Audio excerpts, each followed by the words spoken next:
Well, it's been a dismal couple of years for the UK economy. We've had weak growth, high inflation, and lousy productivity growth. And despite record high taxes, government debt keeps on going up, and the cost of servicing that debt, well, it's soared, not helped by the Bank of England's aggressive quantitative tightening policy. So that's the past. I think we could see a big improvement this year in the UK in both absolute and relative terms. Let's start with inflation. That has already been a big improvement here in both core and headline terms, but our inflation remains higher than other comparable countries.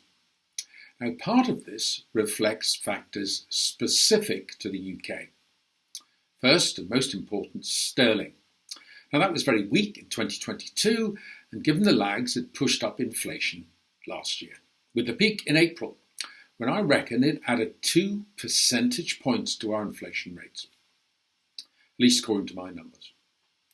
Second, and this is a strange one, supermarket loyalty cards. Now, they've been led by Tesco's and Sainsbury's, and they come up with big discounts, averaging 10% or more. But the Office for National Statistics ignores these discounts because they're not available to all.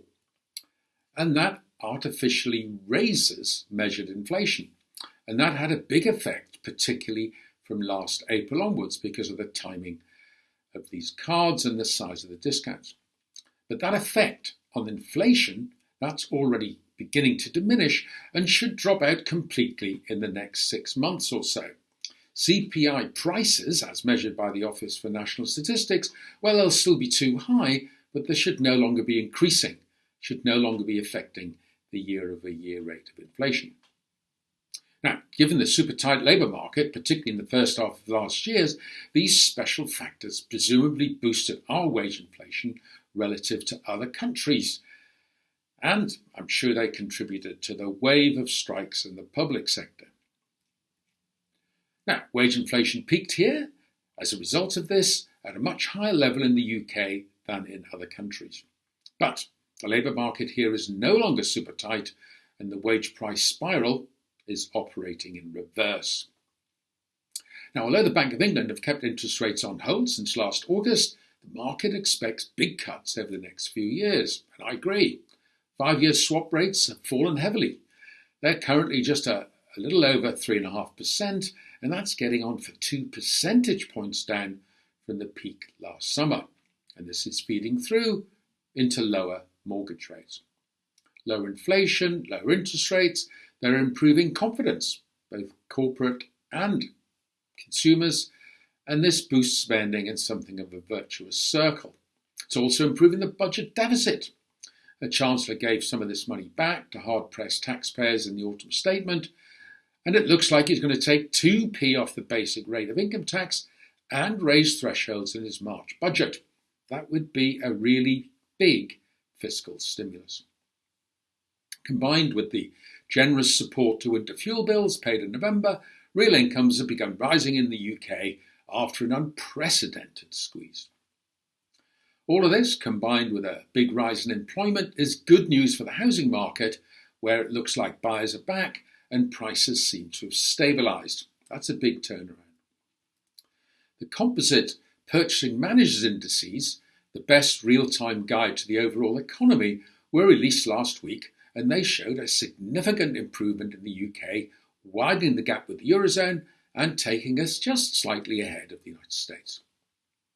Now, despite the improvement in inflation, the Bank of England is likely to remain hesitant before cutting interest rates.